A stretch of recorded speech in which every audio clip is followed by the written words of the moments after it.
Praise the lord. ದೇವರ ನಾಮಕ್ಕೆ ಸ್ತೋತ್ರ ಉಂಟಾಗಲಿ. ಯೇಸು ಕ್ರಿಸ್ತನ ನಾಮದಲ್ಲಿ ನಿಮ್ಮೆಲ್ಲರನ್ನು ವಂದಿಸುತ್ತೇನೆ.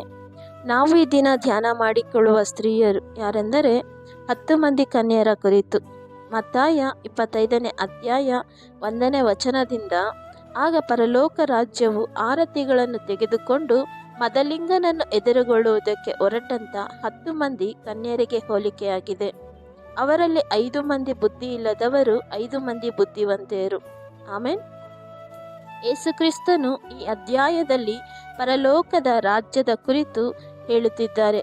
ಯೇಸುಕ್ರಿಸ್ತನು ಎರಡನೇ ಬರುವಿಕೆಯಲ್ಲಿ ಹೇಗೆ ಇರುತ್ತೆ, ಏನೆಲ್ಲ ಆಗುತ್ತೆ, ತನ್ನ ಮಕ್ಕಳು ಹೇಗೆ ಸಿದ್ಧರಾಗಿರಬೇಕು ಎಂದು ಹೇಳುವುದನ್ನು ಅನೇಕ ಕಡೆ ವಾಕ್ಯಗಳಲ್ಲಿ ಗಮನಿಸಬಹುದು.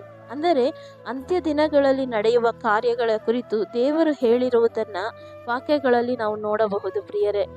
ಆದರೆ ಇಲ್ಲಿ 10 ಮಂದಿ ಕನ್ಯೆಯರ ಕುರಿತು ನೋಡುತ್ತೇವೆ.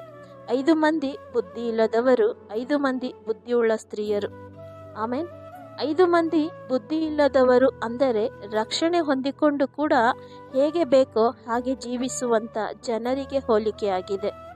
5 ಮಂದಿ ಬುದ್ಧಿವಂತೆಯರೆಂದು ನೋಡುವಾಗ ರಕ್ಷಣೆಯನ್ನು ಹೊಂದಿಕೊಂಡು ದೇವರ ಬರುವಿಕೆಗೆ ತಮ್ಮನ್ನು ಹೇಗೆಲ್ಲ ಸಿದ್ಧ ಮಾಡಿಕೊಳ್ಳಬೇಕೋ ಹಾಗೆಲ್ಲ ಸಿದ್ಧವಾಗಿರುವಂಥ ಜನರಿಗೆ ಹೋಲಿಕೆಯಾಗಿದೆ. ಈಗ ವಾಕ್ಯಗಳಲ್ಲಿ ನೋಡುವುದಾದರೆ, ಬುದ್ಧಿ ಇಲ್ಲದವರು ತಮ್ಮ ಆರತಿಗಳನ್ನು ತಕ್ಕೊಂಡರು, ಆದರೆ ಎಣ್ಣೆ ತಕ್ಕೊಳ್ಳಲಿಲ್ಲ. ಬುದ್ಧಿವಂತೆಯರು ತಮ್ಮ ಆರತಿಗಳ ಕೂಡ ಪಾತ್ರೆಗಳಲ್ಲಿ ಎಣ್ಣೆ ತಕ್ಕೊಂಡರು. ಮದಲಿಂಗನು ಬರುವುದಕ್ಕೆ ತಡ ಮಾಡಲು ಅವರೆಲ್ಲರೂ ತೂಕಡಿಸಿ ಮಲಗಿದರು. ಮದಲಿಂಗನು ಬರುವುದಕ್ಕೆ ತಡ ಮಾಡಲು ಅವರೆಲ್ಲರೂ ತೂಕಡಿಸಿ ಮಲಗಿದರು ಅಂದರೆ, ಈ ಲೋಕದಲ್ಲಿ ಅನೇಕ ಜನರು ದೇವರನ್ನು ತಿಳಿದಿದ್ದರೂ ಸಹ ಭಯ ಇಲ್ಲದವರಾಗಿ ನಡೆಯುತ್ತಿದ್ದಾರೆ. ದೇವರು ಬರುತ್ತಾರೆ, ಯಾವಾಗ ಬರುತ್ತಾರೋ, ಬಂದಾಗ ನೋಡೋಣ ಅಂದುಕೊಂಡು ಲೋಕದ ಕಾರ್ಯಗಳಲ್ಲಿ ಸಿಕ್ಕಿಕೊಂಡಿದ್ದಾರೆ. ದೇವರ ಬರೋಣದ ಕುರಿತು ಭಯ ಇಲ್ಲದವರಾಗಿ ಹೇಗೆ ಬೇಕೋ ಹಾಗೆ ಜೀವಿಸುತ್ತಾ ಇದ್ದಾರೆ. ನಂತರ ಅರ್ಧರಾತ್ರಿಯಲ್ಲಿ ಇಗೋ ಮದಲಿಂಗನು ಅವನನ್ನು ಎದುರುಗೊಳ್ಳುವುದಕ್ಕೆ ಹೊರಡಿರಿ ಎಂಬ ಕೂಗಾಯಿತು. ಆಗ ಆ ಕನ್ಯೆಯರೆಲ್ಲರೂ ಎಚ್ಚೆತ್ತು ತಮ್ಮ ಆರತಿಗಳನ್ನು ನೆಟ್ಟಗೆ ಮಾಡಿಕೊಂಡರು.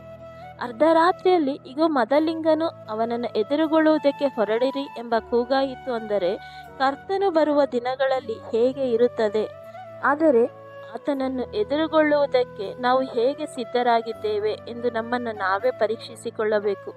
ಆ ಕನ್ಯೆಯರು ಎದ್ದು ತಮ್ಮ ಆರತಿಗಳನ್ನು ನೆಟ್ಟಗೆ ಮಾಡಿದರು. ಬುದ್ಧಿ ಇಲ್ಲದವರು ಬುದ್ಧಿಯುಳ್ಳ ಕನ್ಯೆಯರ ಬಳಿ, ನಿಮ್ಮ ಎಣ್ಣೆಯನ್ನು ನಮಗೆ ಸ್ವಲ್ಪ ಕೊಡಿರಿ, ನಮ್ಮ ಆರತಿಗಳು ಆರಿ ಹೋಗುತ್ತವೆ ಎಂದು ಹೇಳಿದರು.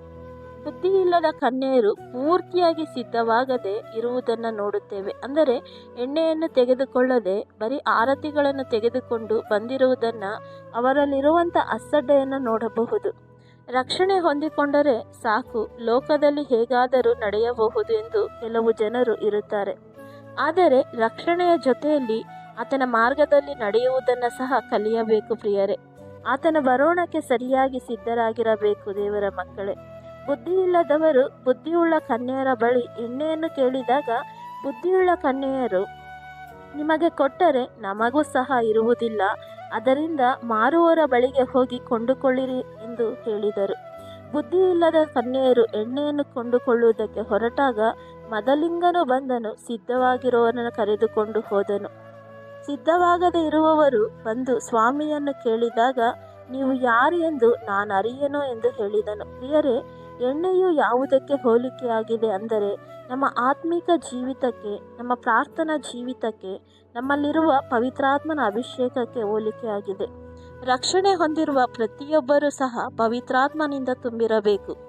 ಪ್ರತಿಯೊಬ್ಬರೊಳಗೆ ದೇವರು ಇರುತ್ತಾರೆ, ಆದರೆ ಕೆಲವರಲ್ಲಿ ಪವಿತ್ರಾತ್ಮನ ಅನುಭವನೇ ಇರುವುದಿಲ್ಲ. ಅಂದರೆ ಪವಿತ್ರಾತ್ಮನು ಇಲ್ಲದ ಜೀವಿತ ಆರತಿ ಇದ್ದರೂ ಎಣ್ಣೆ ಇಲ್ಲದ ಜೀವಿತಕ್ಕೆ ಹೋಲಿಕೆಯಾಗಿದೆ. ಕೆಲವರು ರಕ್ಷಣೆ ಹೊಂದಿರುತ್ತಾರೆ, ಆದರೆ ಪವಿತ್ರಾತ್ಮನ ಅನುಭವನೇ ಇರುವುದಿಲ್ಲ, ಅದರ ಕುರಿತು ಸಹ ಯೋಚಿಸುವುದಿಲ್ಲ. ದೇವರ ಮಕ್ಕಳೇ, ನಿಮ್ಮ ಬಳಿ ಆರತಿ ಇರಬಹುದು, ಆದರೆ ಎಣ್ಣೆ ಇಲ್ಲ ಅಂದರೆ ಎಲ್ಲ ವ್ಯರ್ಥವಾಗಿ ಹೋಗುತ್ತದೆ. ಅಂದರೆ ರಕ್ಷಣೆ ಹೊಂದಿರಬಹುದು, ನೀವು ಪವಿತ್ರಾತ್ಮನ ಅಭಿಷೇಕ ಇಲ್ಲ ಅಂದರೆ ಹೇಗೆ ದೇವರು ಬರುವಾಗ ಎತ್ತಲ್ಪಡುವುದು? ಆಮೇನ್. ಬುದ್ಧಿ ಇಲ್ಲದ ಕನ್ಯೆಯರ ಪರಿಸ್ಥಿತಿಯೂ ಸಹ ಹಾಗೇ ಇದೆ. ಆರತಿಗಳು ತೆಗೆದುಕೊಂಡರು, ಆದರೆ ಎಣ್ಣೆಯನ್ನು ತೆಗೆದುಕೊಳ್ಳಲಿಲ್ಲ. ಬುದ್ಧಿವಂತೆಯರ ಹತ್ತಿರ ಎಣ್ಣೆಯನ್ನು ಕೇಳುತ್ತಾರೆ, ಪವಿತ್ರಾತ್ಮನ ಅಭಿಷೇಕ, ಪವಿತ್ರಾತ್ಮನ ಕಾರ್ಯಗಳು, ನಡೆಸಲ್ಪಡುವಿಕೆ ಇದೆಲ್ಲ ಮನುಷ್ಯರ ಬಳಿ ಇಲ್ಲ ಪ್ರಿಯರೇ, ದೇವರಲ್ಲೇ ಇದೆ. ಅದಕ್ಕಾಗಿ ನಮ್ಮನ್ನು ಸಿದ್ಧಪಡಿಸಿಕೊಳ್ಳಬೇಕು. ಮುಂದಿನ ದಿನಗಳಲ್ಲಿ ಸಿದ್ಧ ಮಾಡಿಕೊಳ್ಳೋಣ ಅಂದುಕೊಂಡು ಅಸಡ್ಡೆ ಮಾಡಿದರೆ ದೇವರು ಬರುತ್ತಾರೆ, ಸಿದ್ಧವಾಗಿರುವವರನ್ನು ಕರೆದುಕೊಂಡು ಹೋಗುತ್ತಾರೆ. ನಂತರ ಸಿದ್ಧವಾಗದೇ ಇರುವ ಜನರು ಹೋಗಿ ಬಾಗಿಲನ್ನು ತಟ್ಟಿದರೂ ಬಾಗಿಲು ತೆರೆಯುವುದಿಲ್ಲ ಪ್ರಿಯರೇ. ಬಾಗಿಲು ತೆರೆದಾಗ ಸಿದ್ಧವಾಗಿ ಒಳಗೆ ಹೋಗಬೇಕು. ಆಮೇನ್. ಯಾಕಂದರೆ ಯಾವ ಗಳಿಗೆ ಆದರೂ ದೇವರು ಬರುತ್ತಾರೆ. ಆದ್ದರಿಂದ ಭಯವುಳ್ಳವರಾಗಿ ದೇವರ ರಾಜ್ಯಕ್ಕೆ ಸೇರುವುದಕ್ಕೆ 5 ಮಂದಿ ಬುದ್ಧಿಯುಳ್ಳ ಕನ್ಯೆಯರ ಹಾಗೆ ನಾವು ಸಿದ್ಧವಾಗಿರಬೇಕು.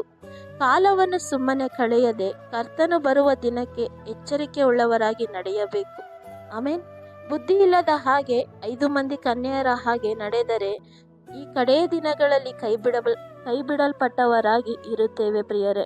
ಆದ್ದರಿಂದ ಆರತಿಗಳ ಜೊತೆ ಎಣ್ಣೆಯನ್ನು ಸಿದ್ಧಪಡಿಸಿಕೊಂಡು ರಕ್ಷಣೆಯ ಜೊತೆಗೆ ಪವಿತ್ರಾತ್ಮನ ಅಭಿಷೇಕ ಹೊಂದಿಕೊಂಡು ಆತನೊಂದು ಮಾರ್ಗನ ಕಾಯಬೇಕು ಪ್ರಿಯರೇ. ನಮ್ಮನ್ನು ನಾವೇ ಸಿದ್ಧಪಡಿಸಿಕೊಳ್ಳಬೇಕು. ಆಮೇನ್. ದೇವರು ನಿಮ್ಮನ್ನು ಆಶೀರ್ವದಿಸಲಿ. ನಾವು ಪ್ರಾರ್ಥಿಸಿಕೊಳ್ಳೋಣ. ಕರ್ತನೆ, ನಿಮಗೆ ಸ್ತೋತ್ರ ಮಾಡ್ತೇವೆ ರಾಜ. 10 ಮಂದಿ ಕರ್ತನೆ ಸ್ತ್ರೀಯರ ಕುರಿತು ನಾವು ಧ್ಯಾನ ಮಾಡಿಕೊಂಡೆವು. 10 ಮಂದಿ ಕನ್ಯೆಯರ ಕುರಿತು ಧ್ಯಾನ ಮಾಡಿಕೊಂಡೆವು ರಾಜ. 5 ಮಂದಿ ಬುದ್ಧಿ ಇಲ್ಲದವರು, 5 ಮಂದಿ ಬುದ್ಧಿವಂತೆಯರ ಕುರಿತು ಕರ್ತನೆ. ಹೌದು ಸ್ವಾಮಿ, ಈ ದಿನಗಳಲ್ಲಿ ನಾವು ರಕ್ಷಣೆಯನ್ನು ಹೊಂದಿಕೊಂಡಿದ್ದೇವೆ ಕರ್ತನೆ. ಹೌದು, ನಿನ್ನ ಪವಿತ್ರಾತ್ಮನ ಅಭಿಷೇಕದಿಂದ ನಾವು ತುಂಬಲ್ಪಡಬೇಕು ರಾಜ. ಕಡೆಯವರೆಗೂ ನಿನ್ನ ರಕ್ಷಣೆಯಲ್ಲಿ ನಾವು ಕರ್ತನೆ ಕಾದುಕೊಂಡಿರಬೇಕು ರಾಜ. ನಿನ್ನ ಪರಲೋಕ ರಾಜ್ಯಕ್ಕೆ ನಾವೆಲ್ಲರೂ ಎತ್ತಲ್ಪಡಬೇಕು ರಾಜ. ನಿನ್ನ ಪವಿತ್ರಾತ್ಮನ ಅಭಿಷೇಕವು ನಮ್ಮಲ್ಲಿ ಬೇಕು ಕರ್ತನೆ. ನಮ್ಮಲ್ಲಿರುವಂಥ ಎಲ್ಲ ಅಸಡ್ಡೆಗಳು ತಗ್ಗಾಕು ಕರ್ತನೆ. ನಿನ್ನ ರಾಜ್ಯಕ್ಕಾಗಿ, ನೀತಿಗಾಗಿ ನಾವು ತವಕ ಪಡಬೇಕು ರಾಜ. ನೀವು ಯಾವ ಗಳಿಗೆಯಲ್ಲಾದರೂ ನೀವು ಬರಲಿದ್ದೀರಾ ಕರ್ತನೆ. ಅದಕ್ಕಾಗಿ ನಮ್ಮನ್ನು ನಾವು ಸಿದ್ಧಪಡಿಸ್ಕೊಂಡಿರ್ಬೇಕಪ್ಪ. ಬುದ್ಧಿ ಇಲ್ಲದವರಾಗಿ ಕರ್ತನೆ ನಮ್ಮನ್ನೇ ನಾವೇ ನಮ್ಮ ಆತ್ಮಗಳನ್ನ ನಷ್ಟಪಟ್ಟಿಕೊಂಡು ಹೋಗುವಂತೆ ಮಾಡಿಕೊಳ್ಳದಂತೆ ಕರ್ತನೆ ನಮ್ಮೆಲ್ಲರನ್ನು ಸಿದ್ಧಪಡಿಸ್ರಿ ಸ್ವಾಮಿ. ಯೇಸುವಿನ ನಾಮದಲ್ಲಿ ಕರ್ತನೆ, ಆಮೆನ್.